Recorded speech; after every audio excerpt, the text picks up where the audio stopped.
आज से कुछ ही घंटों बाद इस विशाल मंच पर भारत के प्रधानमंत्री नरेंद्र मोदी हजारों लोगों को संबोधित करने वाले थे। पूरा मैदान तैयारियों की हलचल से भरा हुआ था। स्टेज सजाया जा रहा था, बैनर हवा में लहरा रहे थे और सुरक्षा एजेंसियां अपने अपने मोर्चों पर तैनात थीं। लेकिन उसी मंच के नीचे अंधेरे में एक 78 साल का बुजुर्ग आदमी घुटनों के बल झुककर कुछ तलाश रहा था। उसके हाथ में एक छोटी सी टॉर्च थी। सफेद बाल, शांत चेहरा और आंखों में ऐसा तेज जो कभी दुश्मनों को धोखा दे चुका था। जैसे ही वो आगे बढ़ा, टॉर्च की रोशनी लोहे के फ्रेम पर पड़ी और उसी पल उसकी नजर एक खतरनाक चीज पर टिक गई। वहां एक टाइम बम लगा हुआ था। उस पर डिजिटल डिस्प्ले चमक रहा था और नंबर तेजी से बदल रहे थे। अगर 5 किलो RDX से बना ये बम फट जाता तो लगभग 100 मीटर के दायरे में कुछ भी नहीं बचता।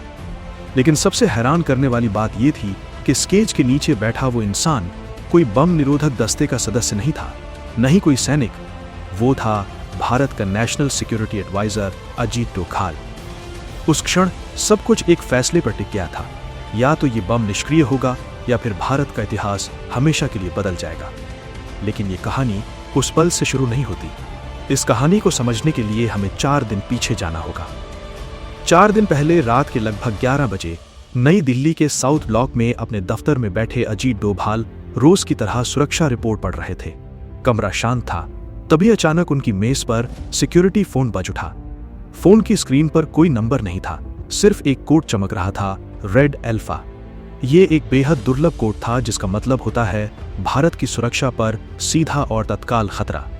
डोभाल के लंबे करियर में ये कोड बहुत कम बार आया था। उन्होंने तुरंत फोन उठा लिया। दूसरी तरफ रॉ के काउंटर टेररिज्म डिवीजन के प्रमुख थे। उनकी आवाज में घबराहट साफ महसूस हो रही थी। उन्होंने कहा कि पाकिस्तान से आने वाला एक एन्क्रिप्टेड मैसेज इंटरसेप्ट किया गया है और उसमें प्रधानमंत्री की जान को खतरा बताया गया है। डोभाल ने तुरंत पूछा, टारगेट लोकेशन क्या है? जवाब आया, प्रधानमंत्री का अगला पब्लिक इवेंट। फोन कटने के बाद कुछ पल के लिए कमरे में सन्नाटा छा गया। डोभाल ने आंखें बंद कर ली। उनके दिमाग में बीते 40 सालों की यादें घूमने लगीं। वो साल जब उन्होंने पाकिस्तान में अंडरकवर रहकर काम किया था। वो रातें जब एक छोटी सी गलती उनकी जान ले सकती थी।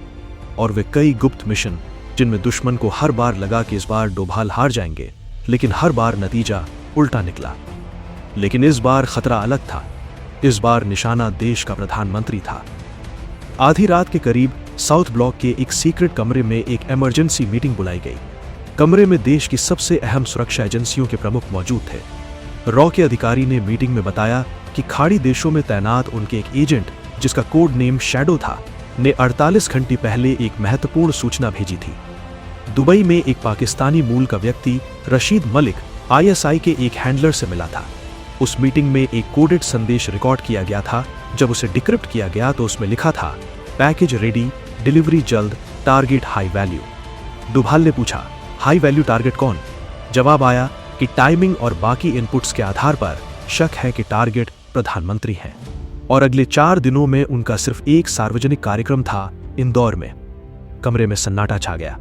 SPG डायरेक्टर ने सुझाव दिया कि इवेंट रद्द कर देना सबसे सुरक्षित विकल्प होगा। लेकिन डोभाल ने शांत आवाज में कहा कि प्रधानमंत्री खतरे से पीछे हटने वाले व्यक्ति नहीं है। हमारा काम इवेंट रद्द करना नहीं, बल्कि उन्हें सुरक्षित रखना है। इसके बाद एक गुप्त ऑपरेशन की योजना तैयार की गई। सबसे पहला काम था रशीद मलिक के भारत में मौजूद संपर्कों का पता लगाना। रॉ की साइबर टीम ने उसके फोन रिकॉर्ड खंगाले। जांच में सामने आया कि पिछले 3 महीनों में उसने 47 कॉल एक भारतीय नंबर पर किए थे। जब उस नंबर को ट्रेस किया गया तो जो नाम सामने आया उसने सबको चौंका दिया। वो नंबर किसी आतंकी का नहीं, बल्कि इंदौर पुलिस के एक सब इंस्पेक्टर अकरम शेख का था। और सबसे खतरनाक बात यह थी कि प्रधानमंत्री के इंदौर कार्यक्रम की सुरक्षा टीम में भी अकरम शेख शामिल था। जांच में पता चला कि अकरम कई सालों से एक स्लीपर सेल का हिस्सा था। अब डोभाल के सामने 2 रास्ते थे। पहला, उसे तुरंत गिरफ्तार कर लिया जाए। दूसरा, उसे खुला छोड़ दिया जाए ताकि पूरा नेटवर्क सामने आ सके। डोभाल ने दूसरा रास्ता चुना। अगले 48 घंटे अकरम पर लगातार निगरानी रखी गई। उसके फोन में स्पाईवेयर डाल दिया गया, उसकी बाइक में GPS लगा दिया गया और उसके घर के सामने एक चाय की दुकान लगा दी गई। असल में वो चाय वाला IB का एजेंट था जो हर गतिविधि की रिपोर्ट भेज रहा था। फिर एक दिन अकरम ने अपने फोन से एक एन्क्रिप्टेड मैसेज भेजा। साइबर टीम ने उसे डिक्रिप्ट किया। मैसेज में लिखा था, सामान कल रात आएगा, पॉइंट फाइनल नीचे। डोभाल ने तुरंत समझ लिया कि सामान यानी बम और नीचे यानी स्टेज के नीचे। तीसरे दिन डोभाल खुद इंदौर पहुंच गए। इवेंट से एक रात पहले मैदान पूरी तरह तैयार था। ऊपर से सब सामान्य दिख रहा था, लेकिन मैदान के चारों ओर कई एजेंट अलग अलग भेष में मौजूद थे। रात के लगभग 1 बजे अकरम शेख अपनी बाइक से मैदान में दाखिल हुआ। उसने आईडी दिखाई और अंदर चला गया। कुछ मिनट बाद वो स्टेज के पीछे पहुंचा और बाइक की डिक्की से एक बैग निकाला। बैग के ऊपर पुलिस का सामान था, लेकिन नीचे छिपा था 5 किलो RDX। अकरम ने स्टेज के नीचे झुककर बम को लोहे के फ्रेम से टेप कर दिया, डिटोनेटर जोड़ा और टाइमर सेट कर दिया। उसे अंदाजा भी नहीं था कि उसकी हर हरकत कैमरों में रिकॉर्ड हो रही है। जैसे ही वो बाहर निकला, अजीत डोभाल तेजी से स्टेज की तरफ बढ़े। वो जमीन पर रेंगते हुए स्टेज के नीचे पहुंचे। टॉर्च की रोशनी में बम साफ दिखाई दे रहा था, लेकिन तभी सबकी सांसें रुक गईं। टाइमर पर अगले दिन का समय नहीं, बल्कि सिर्फ 30 सेकंड दिख रहे थे। ये एक बूबी ट्रैप था। जैसे ही बम को छेड़ा जाता, टाइमर चालू हो जाता। मेजर चौहान ने तुरंत सर्किट जांचा। सिर्फ एक तार काटना था। अगर गलत तार कटा तो सब खत्म हो जाता। 10 सेकंड, 9 सेकंड, 8 सेकंड और फिर एक क्लिक की आवाज आई। लाल तार कट गया। टाइमर 10 सेकंड पर रुक गया। उसी रात 3 शहरों में एक साथ कार्रवाई हुई। इंदौर में अकरम शेख गिरफ्तार हुआ, दिल्ली में 2 और स्लीपर सेल पकड़े गए और दुबई में रशीद मलिक को भी पकड़ लिया गया। पूछताछ में पता चला कि यह पूरी साजिश ISI द्वारा रची गई थी। अगले 2 महीनों में अजीत डोभाल ने भारत में मौजूद 12 और स्लीपर सेल्स को खत्म कर दिया। अगली सुबह इंदौर के उसी मैदान में प्रधानमंत्री नरेंद्र मोदी मंच पर भाषण दे रहे थे।